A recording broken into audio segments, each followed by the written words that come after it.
भगवन, आपने रक्त बीज के वध से संबंध रखने वाला देवी चरित्र का यह अद्भुत महात्म्य मुझे बतलाया।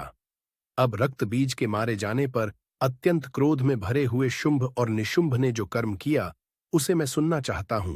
राजन, युद्ध में रक्त बीज तथा अन्य दैत्यों के मारे जाने पर शुंभ और निशुंभ के क्रोध की सीमा न रही। अपनी विशाल सेना इस प्रकार मारी जाती देख निशुंभ अमर्ष में भरकर देवी की ओर दौड़ा। उसके साथ असुरों की प्रधान सेना थी। उसके आगे, पीछे तथा पार्श्व भाग में बड़े बड़े असुर थे, जो क्रोध से ओठ चबाते हुए देवी को मार डालने आए।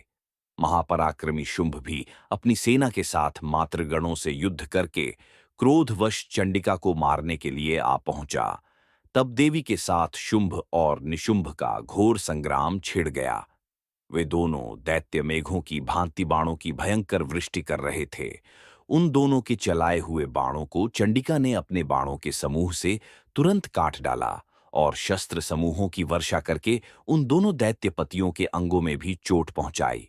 निशुंभ ने तीखी तलवार और चमकती हुई ढाल लेकर देवी के श्रेष्ठ वाहन सिंह के मस्तक पर प्रहार किया। अपने वाहन को चोट पहुंचने पर देवी ने क्षुरप्र नामक बाण से निशुंभ की श्रेष्ठ तलवार तुरंत ही काट डाली और उसकी ढाल को भी, जिसमें 8 चांद जड़े थे, खंड खंड कर दिया। ढाल और तलवार के कट जाने पर उस असुर ने शक्ति चलाई, किंतु सामने आने पर देवी ने चक्र से उसके भी 2 टुकड़े कर दिए। अब तो निशुंभ क्रोध से जल उठा और उस दानव ने देवी को मारने के लिए शूल उठाया, किंतु देवी ने समीप आने पर उसे भी मुक्के से मारकर चूर्ण कर दिया। तब उसने गदा घुमाकर चंडी के ऊपर चलाई, परंतु वह भी देवी के त्रिशूल से कटकर भस्म हो गई। तदनंतर दैत्यराज निशुंभ को फरसा हाथ में लेकर आते देख देवी ने बाण समूहों से घायल कर सुला दिया। उस भयंकर पराक्रमी भाई निशुंभ के धराशायी हो जाने पर शुंभ को बड़ा क्रोध हुआ और अंबिका का वध करने के लिए वह आगे बढ़ा। रथ पर बैठे बैठे ही उत्तम आयुधों से सुशोभित अपनी बड़ी बड़ी 8 अनुपम भुजाओं से समूचे आकाश को ढककर वह अद्भुत शोभा पाने लगा। उसे आते देख देवी ने शंख बजाया और धनुष की प्रत्यंचा का भी अत्यंत दुस्सह शब्द किया। साथ ही अपने घंटे के शब्द से, जो समस्त दैत्य सैनिकों का तेज नष्ट करने वाला था, संपूर्ण दिशाओं को व्याप्त कर दिया। तदनंतर सिंह ने भी अपनी दहाड़ से, जिसे सुनकर बड़े बड़े गजराजों का महान मद दूर हो जाता था, आकाश, पृथ्वी और 10 दिशाओं को गूंजा दिया। फिर काली ने आकाश में उछलकर अपने हाथों से पृथ्वी पर आघात किया। उसे ऐसा भयंकर शब्द हुआ जिससे पहले के सभी शब्द शांत हो गए। तत्पश्चात शिवदूती ने दैत्यों के लिए अमंगलजनक अट्टहास किया। इन शब्दों को सुनकर समस्त असुर थर्रा उठे, किंतु शुंभ को बड़ा क्रोध हुआ। उस समय देवी ने जब शुंभ को लक्ष्य करके कहा,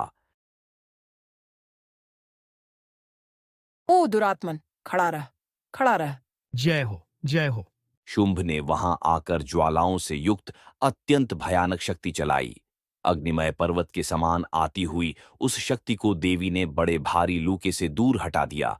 उस समय शुंभ के सिंहनाद से तीनों लोक गूंज उठे। राजन, उसकी प्रतिध्वनि से वज्रपात के समान भयानक शब्द हुआ, जिसने अन्य सब शब्दों को जीत लिया।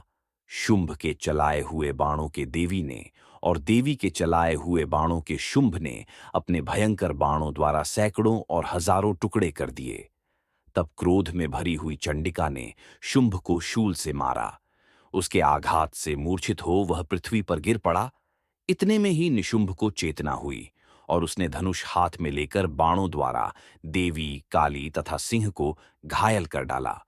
फिर उस दैत्यराज ने 10,000 बाहें बनाकर चक्रों के प्रहार से चंडिका को आच्छादित कर दिया। तब दुर्गम पीड़ा का नाश करने वाली भगवती दुर्गा ने कुपित होकर अपने बाणों से उन चक्रों तथा बाणों को काट गिराया। ये देख निशुंभ दैत्य सेना के साथ चंडिका का वध करने के लिए हाथ में गदा ले बड़े वेग से दौड़ा। उसके आते ही चंडी ने तीखी धार वाली तलवार से उसकी गदा को शीघ्र ही काट डाला। तब उसने शूल हाथ में ले लिया। देवताओं को पीड़ा देने वाले निशुंभ को शूल हाथ में लिए आता देख चंडिका ने वेग से चलाए हुए अपने शूल से उसकी छाती छेद डाली। शूल से विदीर्ण हो जाने पर उसकी छाती से एक दूसरा महाबली एवं पराक्रमी पुरुष खड़ी रह कहता हुआ निकला। उस निकलते हुए पुरुष की बात सुनकर देवी ठठाकर हंस पड़ी और खड्ग से उन्होंने उसका मस्तक काट डाला। फिर तो वह पृथ्वी पर गिर पड़ा। तदनंतर सिंह अपनी दाढ़ों से असुरों की गर्दन कुचलकर खाने लगा। यह बड़ा भयंकर दृश्य था। उधर काली तथा शिवदूती ने भी अन्यान्य दैत्यों का भक्षण आरंभ किया। कौमारी की शक्ति से विदीर्ण होकर कितने ही महादैत्य नष्ट हो गए। ब्रह्माणी के मंत्रपूत जल से निस्तेज होकर कितने ही भाग खड़े हुए। कितने ही दैत्य माहेश्वरी के त्रिशूल से छिन्न भिन्न हो धराशयी हो गए। वाराही के ठूथुन के आघात से कितनों का पृथ्वी पर कचूमर निकल गया। वैष्णवी ने भी अपने चक्र से दानवों के टुकड़े टुकड़े कर डाले। ऐन्द्री के हाथ से छूटे हुए वज्र से भी कितने ही प्राणों से हाथ धो बैठे। कुछ असुर नष्ट हो गए, कुछ उस महायुद्ध से भाग गए तथा कितने ही काली, शिवदूती तथा सिंह के ग्रास बन गए। इस प्रकार श्री मार्कंडेय पुराण में सावर्णिक मनवंतर की कथा के अंतर्गत देवी महात्म्य में निशुंभ वध नामक 9वां अध्याय पूरा हुआ। प्रेम से बोलो जय माता की। वीडियो को लाइक और शेयर करना तथा चैनल सब्सक्राइब करना न भूलें।